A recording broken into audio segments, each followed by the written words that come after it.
Tuan Ade 44 tahun, didiagnosis diabetes 1 minggu yang lalu, mulai beberapa hari ini mengeluh sering terjaga di malam hari dan mulai khawatir karena banyak pikiran, terutama memikirkan masa depan, terutama tentang komplikasi apa yang akan terjadi pada dirinya, apakah dia akan kena serangan jantung, stroke, amputasi, bahkan mungkin harus gagal ginjal dan cuci darah. Kenapa? Karena banyak sekali di saudaranya dan kenalannya yang mengalami hal serupa dan terpaksa harus mengalami kecacatan atau kematian di usia yang muda. Dan akhirnya Tuan Ade memikirkan masa depan keluarga yang kemungkinan akan menderita kalau dia sampai cacat atau meninggal dunia. Karena saat ini Tuan Ade sudah berkeluarga dengan seorang istri dan 2 orang anak yang masing-masing masih sekolah di sekolah dasar dan sekolah menengah. Dan memikirkan keuangan, memikirkan pekerjaan, apa yang harus dilakukan, membuat dia tidak bisa tidur. Dan seringkali Tuan Ade kali ini menyesali masa lalunya, tentang gaya hidupnya di masa lalu yang tidur sembarangan, maksudnya tidur tidak teratur, makan tidak sehat, kurang olahraga, bermalas-malasan, dan punya kebiasaan-kebiasaan buruk lain seperti merokok dan sebagainya. Dan ini membuat dia tidur tidak nyenyak, terus nggak bisa tidur, kalau dipaksain tidur juga sering terbangun, dan rasanya kayak kurang sehat gitu ya, dan semakin hari tubuhnya semakin menurun kesehatannya. Dan dia merasa hidup tidak adil karena melihat orang-orang di sekitarnya, teman seangkatannya, itu sekarang sudah lebih sukses, lebih kaya, dan keluarganya kayaknya lebih harmonis. Dan mereka biasanya melihat kesehatan itu sebagai sesuatu yang tidak penting gitu ya. Tapi ketika melihat dirinya sendiri sekarang, dia merasa kalau kesehatan itu sangat penting. Sayangnya, karena terlalu sibuk dengan banyak suara-suara dalam pikirannya yang mengkritik dirinya terus-menerus, ya harusnya tidak begini, harusnya tidak begitu, atau nanti gimana kalau sakit, nanti gimana kalau meninggal, nanti gimana kalau anak-anak saya sudah tidak bisa bekerja lagi, dan seterusnya. Membuat dia akhirnya menyerah dan tidak melakukan apa-apa. Jadi dia tidak minum obat, ya karena takut dengan efek sampingnya katanya, dan tapi juga tidak mengubah gaya hidup karena merasa sepertinya percuma dan tidak akan ada perubahan. Dan ternyata apa yang dialami oleh Tuan Ade ini dialami juga oleh banyak sekali pasien, terutama yang mengalami atau mendapat diagnosis yang penyakit kronis yang seolah-olah nggak bisa disembuhkan, misalkan diabetes, kemudian autoimun, kemudian mungkin gagal ginjal, kemudian pasien-pasien dengan kanker atau tumor gitu. Dan ini membuat mereka tidak produktif, tidak menyelesaikan masalah dan menambah masalah. Misalkan tadinya masalahnya kesehatan, merembet jadi masalah pekerjaan, masalah keuangan, akhirnya masalah keluarga, dan seterusnya. Nah, kalau kita tidak ingin ini terjadi pada diri kita dan orang yang kita sayangi, kita harus belajar dari sekarang untuk mengendalikan atau menenangkan suara-suara dalam pikiran kita atau dalam kepala kita. Tenang aja, kalau ada suara-suara yang kita ajak diskusi di dalam kepala kita, seperti ada yang kita ajak ngobrol, itu bukan sesuatu yang aneh karena semua orang mengalaminya dan semua orang merasakannya. Hanya saja kita tidak bisa mendengar suara di dalam kepala orang lain, tapi kita bisa mendengar suara di dalam kepala kita sendiri.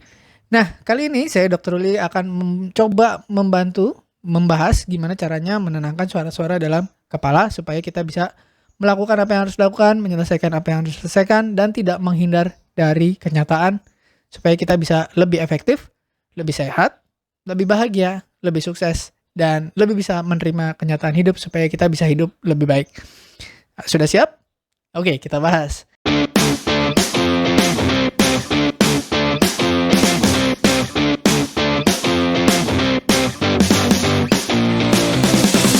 Nah, yang namanya berpikir berlebihan atau overthinking itu adalah kebiasaan yang hampir semua orang pasti melakukan ya. Manusia itu memang cenderung berpikir berlebihan dan kadang-kadang menghasilkan pemikiran yang tidak perlu. Tapi hanya sedikit orang yang sadar kalau mereka sedang berpikir. Jadi ada suara di dalam kepala itu adalah hasil dari pikiran, bukan dirinya. Jadi suara di dalam kepala itu bukan diri kita, tapi itu adalah hasil dari pemikiran. Dan seringkali pemikiran-pemikiran ini menciptakan masalah-masalah yang tidak ada. Contoh tadi pada Tuan Ade, dia memikirkan masalah yang belum terjadi. Misalkan gimana kalau serangan jantung, gimana kalau stroke, gimana kalau gagal ginjal, gimana kalau cuci darah, dan seterusnya. Padahal itu belum terjadi, ya. Atau harus amputasi, nanti kalau saya meninggal gimana keluarga saya, gimana anak saya, siapa yang membiayain, dan seterusnya. Padahal masanya belum terjadi. Dan sebenarnya kalau dia fokus pada apa yang bisa dilakukan sekarang, maka apa yang dikhawatirkan itu bisa kita cegah dari sekarang. Sayangnya, karena pikiran itu memang sangat kuat kadang-kadang karena kita tidak pernah melatih diri untuk membedakan, oh ini pikiran, oh ini perasaan, oh ini adalah diri saya yang sebenarnya.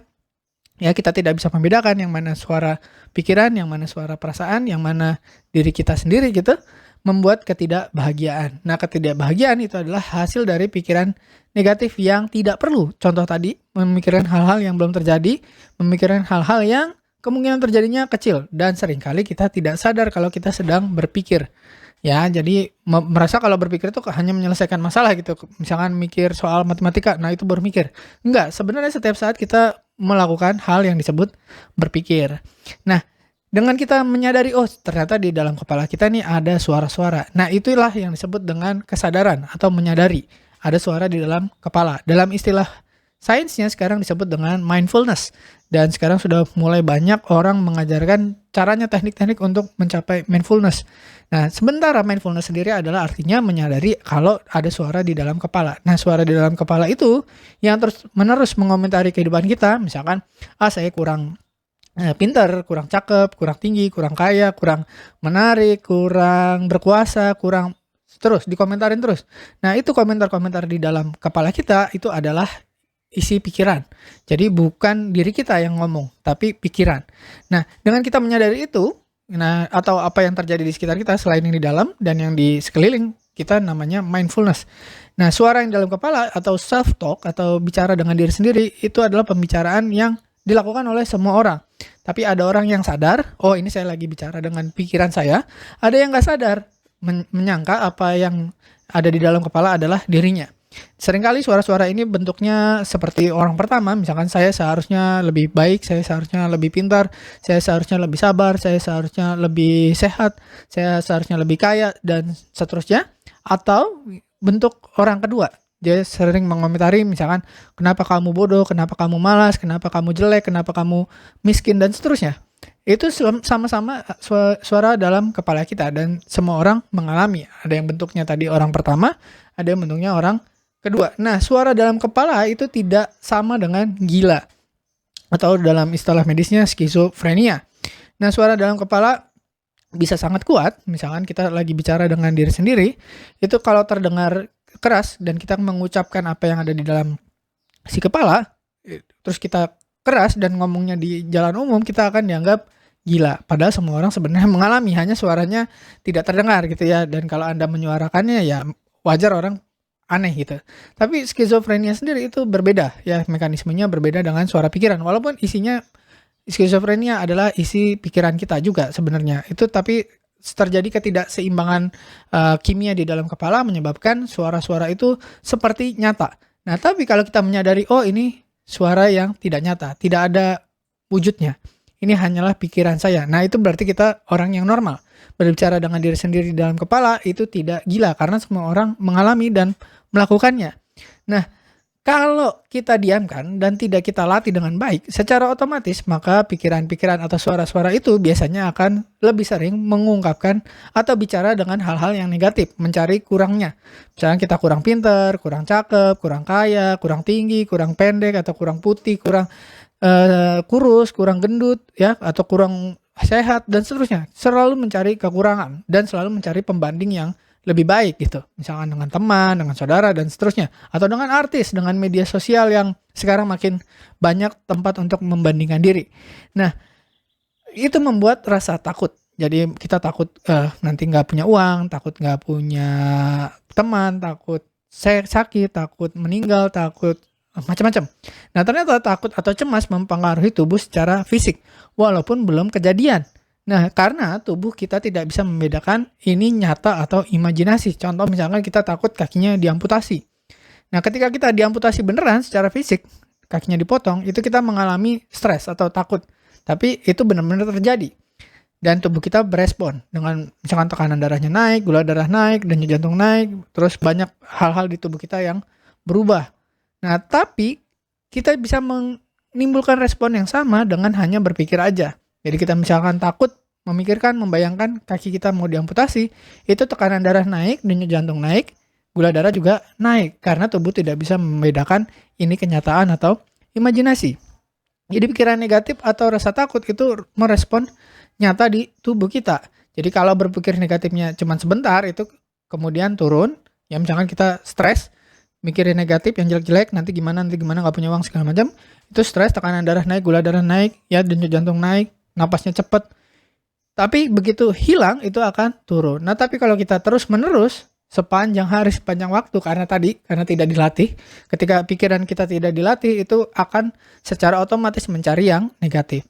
Nah, dengan kita sering berpikir negatif atau berpikir negatif terus-menerus, itu akan lama-lama sistem imun kita, karena tadi dipaksa kerja terus, sistem imun kita akan turun, dan energi kita untuk melawan penyakit akan menurun. Nah, jadi hubungan antara psikis dengan fisik, itu sekarang makin diakui karena semakin ketahuan ternyata penyebab hampir semua penyakit 90% katanya itu kalau nggak diawali oleh stres itu diperberat oleh stres. Nah sekarang kedokteran arus utama itu sudah mulai menunjukkan bahwa emang benar nih karena bukti penelitiannya udah banyak. Nah gimana caranya? Tadi kalau pikiran yang negatif terus ada, nomor satu kita harus menyadari ini suara ada di dalam kepala, bukan suara dari luar gitu ya, memang di dalam kepala. Ini adalah pikiran.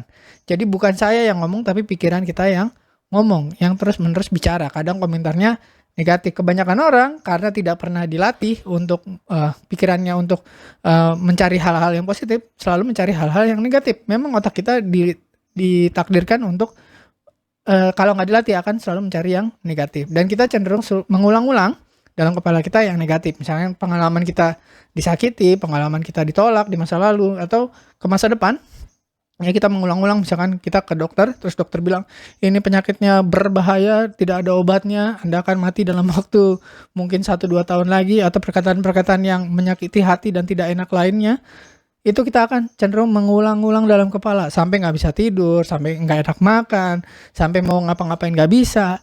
Nah, karena itu kita memang otak kita secara otomatis akan mengulang-ulang semua yang negatif. Sampai kapan? Sampai kita melakukan tindakan untuk mencegah atau menuju apa yang sebaliknya atau yang positif.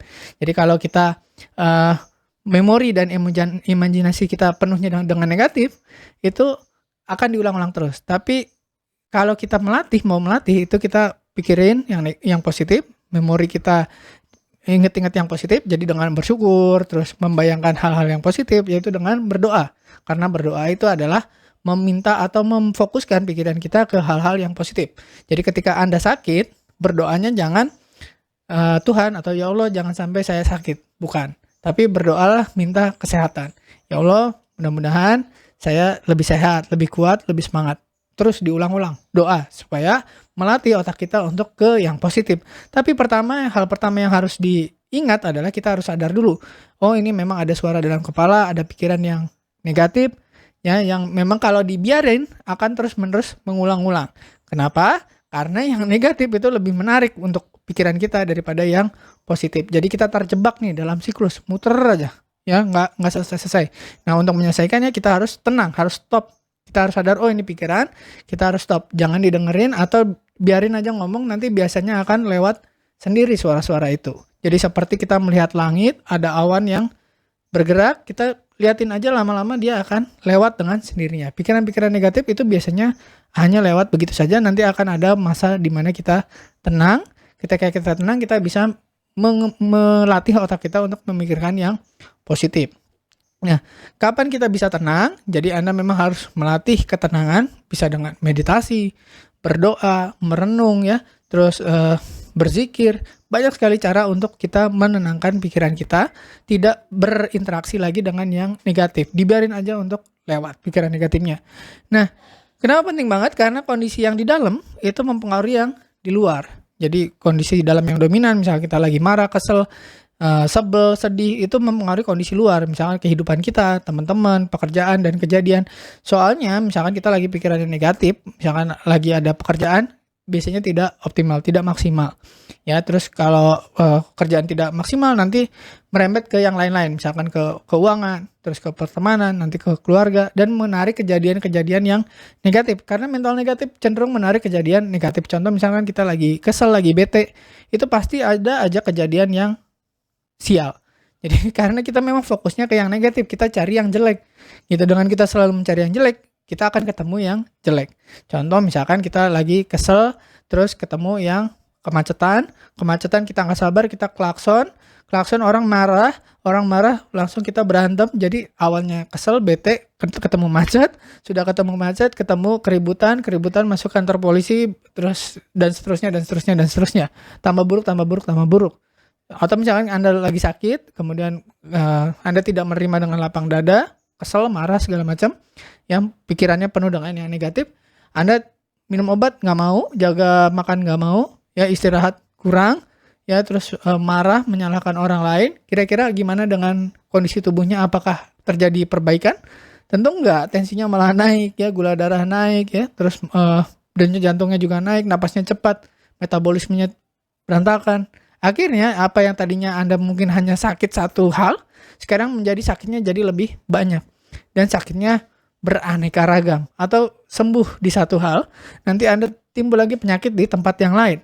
Ya, disembuhin lagi, diobatin lagi ke dokter, pindah lagi ke tempat lain. Biasanya begitu polanya. Jadi langkah nomor 1 adalah Anda menyadari dulu, oh ternyata ada suara-suara di dalam kepala. Supaya apa? Supaya kita begitu sadar, kita tidak terjebak di situ. Muter aja di pikiran negatif. Nah, tapi kebanyakan orang itu tidak menyadari. Atau menyadari tapi ya memang senang aja mikir yang negatif. Karena itu menyenangkan. Karena otak kita itu senang. Sama seperti kita makan makanan yang kurang sehat. Misalkan kita makan gorengan. Makan yang gorengan boleh nggak? Ya boleh.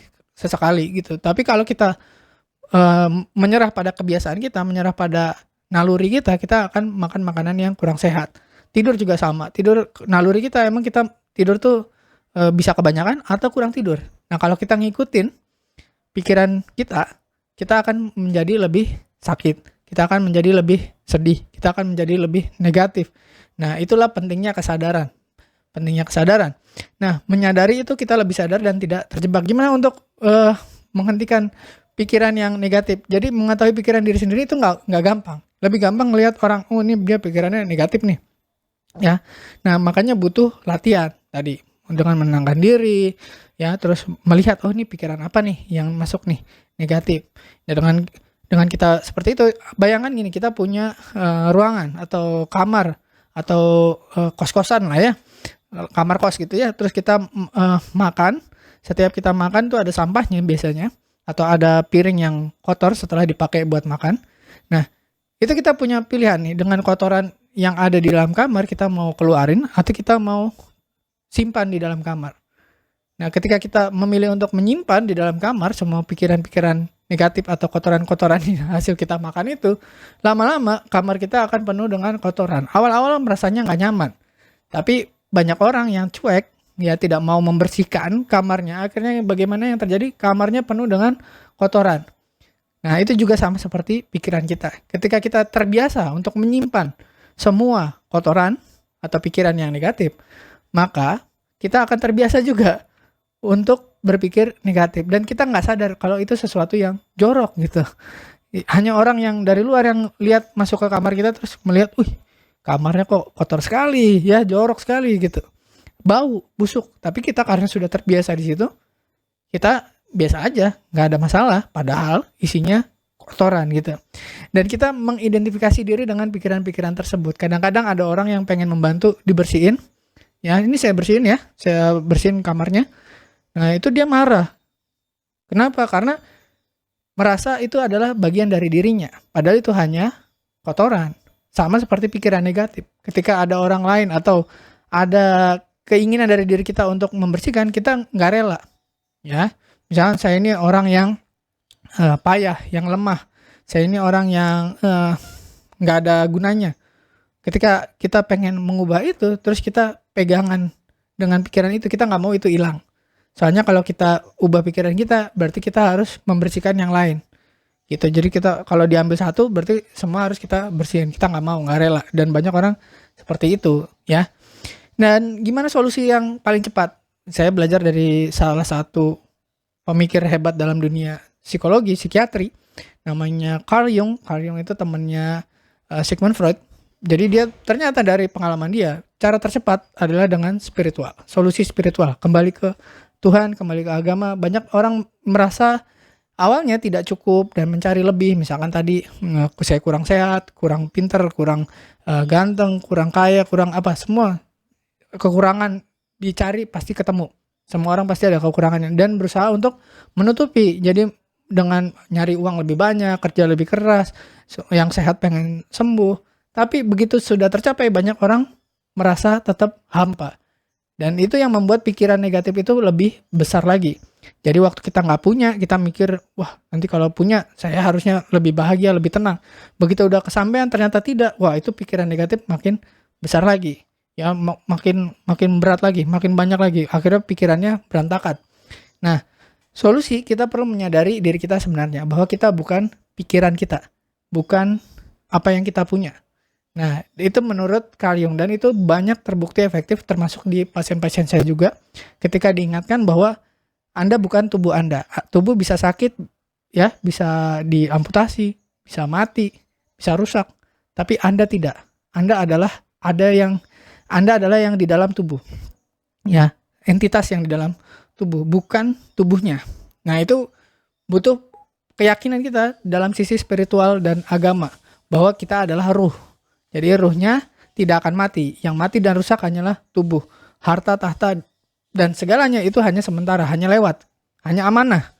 Jadi kita bisa melampaui perasaan kita akan takut mati, takut sakit, takut miskin, dan segalanya. Kita tergantung pada hal-hal di luar diri kita dan itu yang membuat pikiran negatif itu tidak bisa berhenti. Nah, kira-kira untuk sekarang sampai di situ dulu. Yang penting menyadari dulu bahwa kita punya pikiran, kita punya suara-suara di dalam pikiran dan gimana caranya untuk menenangkannya. Kita sadari bahwa oh itu cuma pikiran. Biarkan lewat, biarkan tenang. Ketika sudah tenang, dilatih untuk berpikir yang positif. Dengan apa? Bersyukur untuk menerima apa yang sudah terjadi dan berdoa untuk mendesain apa yang akan terjadi di masa depan yang positif tentu saja. Dan kita ulang-ulang terus sampai jadi kebiasaan baru. Jadi kebiasaan negatif kita ubah dengan kebiasaan berpikir positif. Kira-kira gitu caranya untuk menenangkan suara-suara di dalam kepala kita. Apakah bisa langsung 100% bagus? Ya enggak, butuh proses, butuh latihan. Tapi yang nomor satu, kita sadar dulu bahwa suara-suara di dalam kepala itu adalah pikiran dan bukan suara kita. Terima kasih sudah menyimak, semoga bermanfaat. Bagikan video ini kepada orang yang kira-kira kayaknya stuck gitu ya, nggak bisa melakukan apa-apa ya. Jadi banyak overthinkingnya, stres segala macam, mungkin karena sakit, mungkin karena kena musibah dan sebagainya. Terima kasih sudah menyimak, semoga bermanfaat. Saya Dr. Ruli, wassalamualaikum warahmatullahi wabarakatuh. Terima kasih telah menonton hingga selesai. Jangan lupa tulis pendapat Anda di kolom komentar. Saya Dr. Ruli dan saya sangat senang bisa belajar dan berbagi dengan Anda. Salam hidup sehat dan mulia. Jangan lupa tekan tombol like, subscribe, lonceng notifikasi, dan ikuti media sosial kami sehingga Anda tidak akan melewatkan ilmu berguna lainnya dari kami. Sampai jumpa di video berikutnya.